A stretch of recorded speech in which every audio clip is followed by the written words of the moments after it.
Um, Good evening, everyone. Am I audible? All right, so I'm here to talk about the theme, Know Me, K-N-O-W, Know You. Know Me, N-O, Know You. Effectively means what I call invisibilization. That is, invisibilizing or rendering your existence almost non-existent.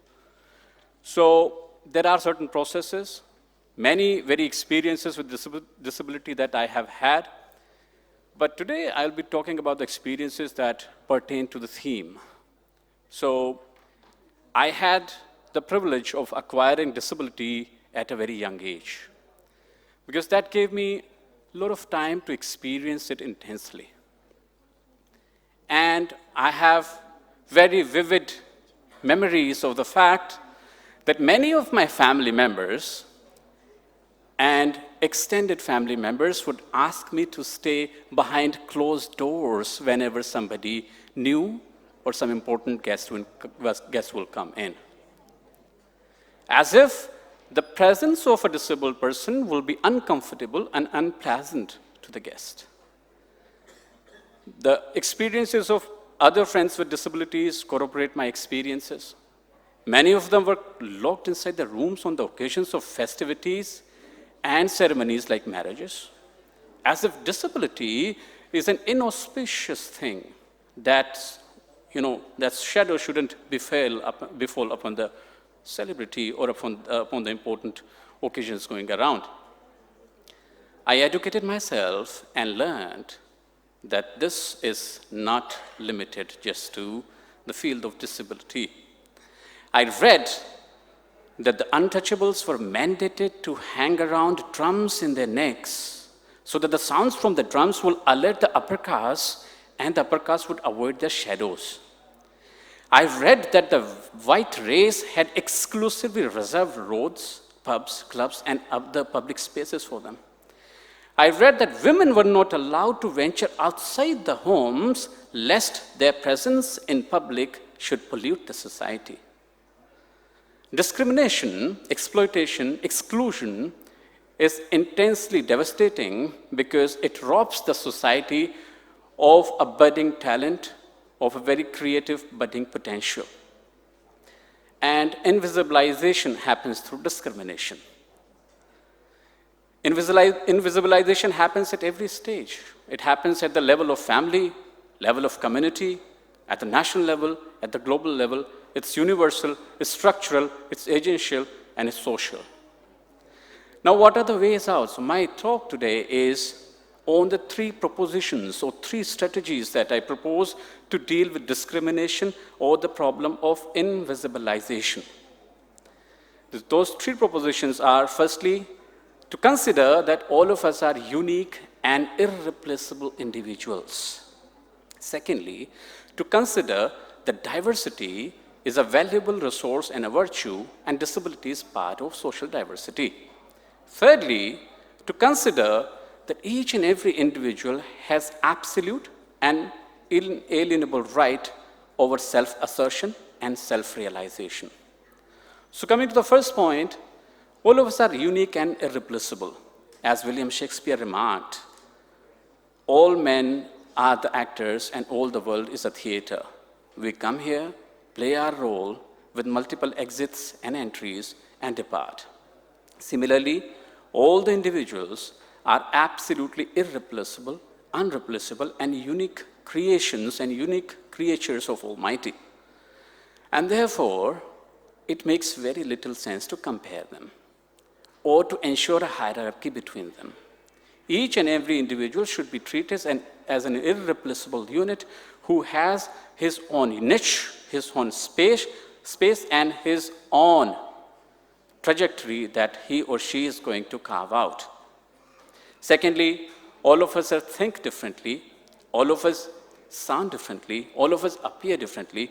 Our thoughts, our perspectives, our views, our looks, our genetic makeups, our signatures, everything is absolutely different and unique. And it makes very little sense in that case to compare or ensure an order of merit between those individuals. The way out is to equalize the individuals, is to cherish the presence of each and every person, is to treasure and honor and celebrate the gracious existence of all of us.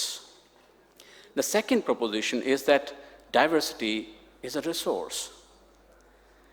Diversity, of which disability is a part, is of greatest significance in the sense that it has great educative value.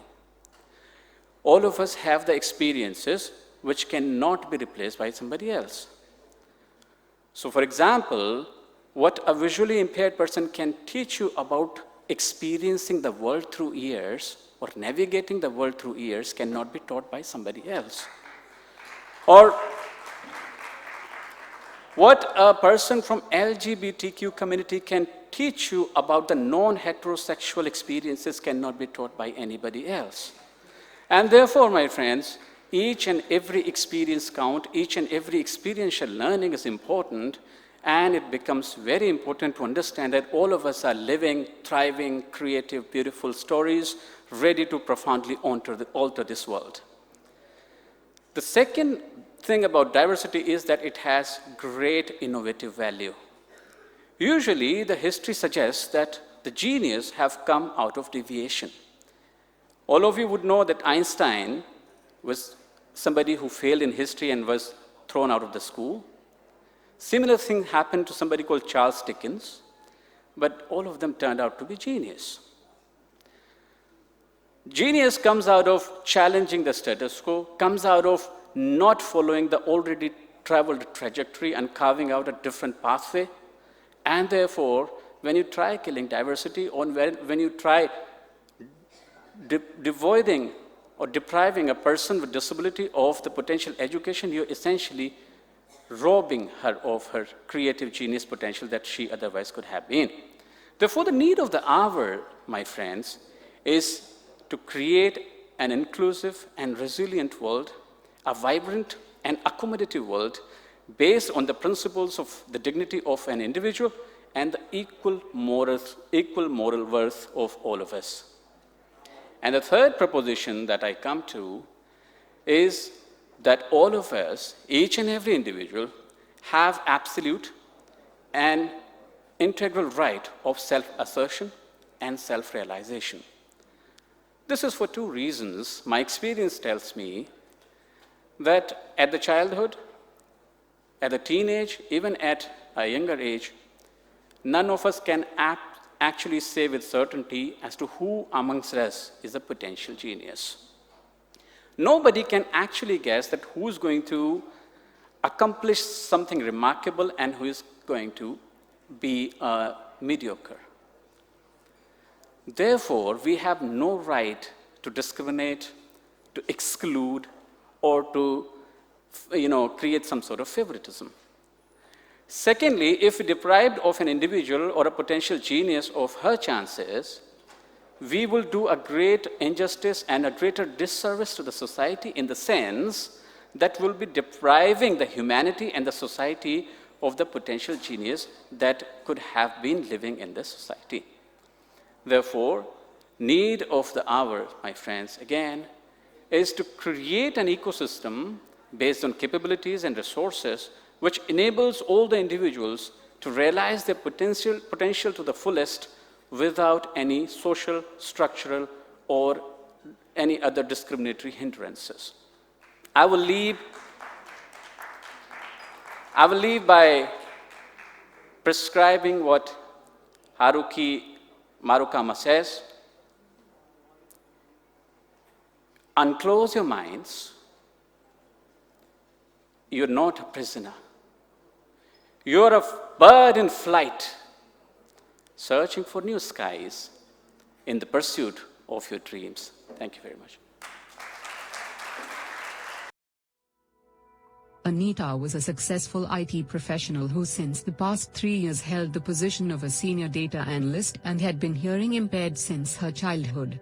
She now is a successful professional and was well aware of the struggles faced by children with disabilities and wanted to help them in any way she could. She searched hours on the internet but found very few credible organizations where she could donate because either there were too many complicated formalities. One afternoon, Anita was informed by her colleague Simon about Give-A-Wish campaign by Able Aura. She found it very interesting seeing so many different support systems from education, healthcare, sports, travel, tourism, products, services and so much more. Anita later went through the Able Aura website and came to terms on the credibility of the domain by reading about Aura Speaks and the special guest list of the event. Anita was thrilled to know that she could actually contact the beneficiary of her donation and could understand the impact she made firsthand. She was certain that there were many whose wishes were yet to come true and she wanted to be part of the change. Donate and support Give-A-Wish campaign. Impact a life now. Give a wish and enable people with disabilities.